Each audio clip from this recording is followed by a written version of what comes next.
Hey everybody, Massachusetts Prepper here. Today I'm doing a different kind of video. I'm doing a 6-question tag that I was tagged in by SimplyGarden. He did a roundup, kind of a roundup of your year, how was your 2018, and what you had planned for 2019 type of tag. So there's 6 questions, I'm going to hit those real quick. Now if you're not familiar with SimplyGarden, check him out. He's in southern New Hampshire.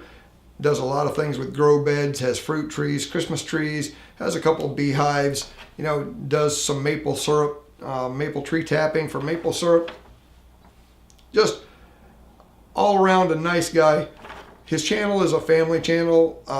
It's him, his daughter, and his wife. His wife is the camera person. She does all the editing on the videos and everything, and him and his daughter are the main actors in the videos. Just a real good channel to watch. So if you're not familiar with them, there'll be a link down in the description below. Go check them out. If you like what you see, give them a sub. Also, just as a side note, he may not be making videos for a little while. He was involved in a car accident. He is expected to make a full recovery. But so if you don't see anything new from him for a little while, that's why. So if you're so inclined, also keep him in your thoughts and prayers. Roundup questions. Like I said, there's 6 of them. What was your best crop for 2018?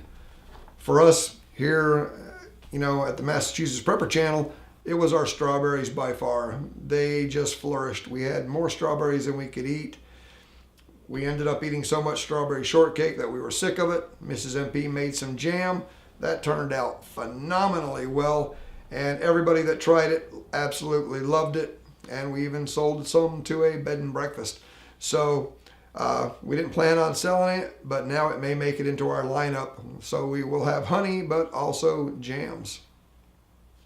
Question number 2. What was your worst crop of 2018? It would have to be our vine crops. I switched our vine crops around this past summer from where I had them the previous year to up where I had my tomatoes. They did not do well there at all. They put on very little fruit, and when they did, it just rotted right on the vines. Of course, we also had a very wet summer, so that didn't help. But I would have to say our zucchini squash, spaghetti squash, and our cucumbers to a certain extent just did not do well. What was your biggest challenge for 2018? I would have to say my biggest challenge really didn't have anything to do with my garden. It had to do with my bees. And that was, I just did not have enough equipment to keep my bees in my apiary.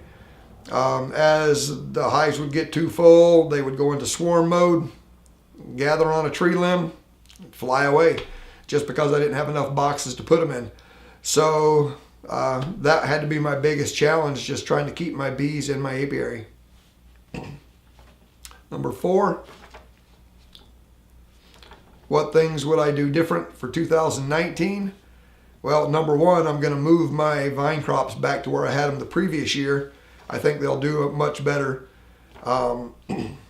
We're adding more strawberry beds because the strawberries are just, they do so well here.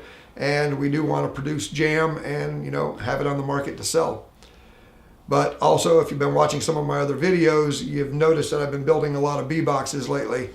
And we're expanding our apiary to several more sites and the number of boxes or the number of hives. So that's one of the things that we're doing different. Question number 5. What are your plans for 2019? Our plans are expanding our apiaries, putting in more strawberry beds, adding a few more, at least 3 more raised beds along the side of the house where our current ones are, so we can still have the vegetables that we want while increasing strawberry production. We do plan on selling strawberry jam, and we also have a source in one of the yards that I'm going to be putting my bees. They have a lot of blackberry bushes, and they said they would love some not only free honey for having bees on their property, but free jam for letting us pick all their black raspberries. So getting more jams and more bees That's our plans for 2019. The sixth question, what or who was your inspirations for 2018? I have to say that, there's a lot of inspirations out here on YouTube. A lot of you guys that do gardening and do beekeeping and everything really inspire me to, take my game to the next level when it comes to my gardening, because I'm gardening on a small level. I'm a beekeeper on a small level at this point. But I would definitely say that I'm inspired by all of you, but my biggest inspiration, I think, was seeing my granddaughter go out to the raised beds and pick, strawberries right off the vine and eat them and just enjoy them. And that was the first thing she wanted to do when her parents would drop her off or we would bring her to the house, was she'd head right out to the strawberry bed and get fresh strawberries. She loved going out and helping harvest the other vegetables, and just the amazement in her eyes when she would see things growing, because she got to see it kind of from start to finish. So I think that was a big inspiration to me, to just see the wonder in her eyes and know that, this is a wonderful thing when you're growing vegetables. And she just recently realized the bees are in the backyard, and she's fascinated by them and absolutely loves them. Her exact words to her mom were, "Papa's looking after my bees." So apparently I've lost control over my beehives because my 2-year-old granddaughter has taken over. But that's the end of the 6-question tag, guys. And as I said, Simply Garden's link will be down in the description below. So swing by there if you like what you see. Give them a sub if you like it. If you don't, that's fine too. But let them know the Massachusetts Prepper sent you by. Will you survive whatever comes your way? I sure hope so. This is the Massachusetts Prepper saying, take care all.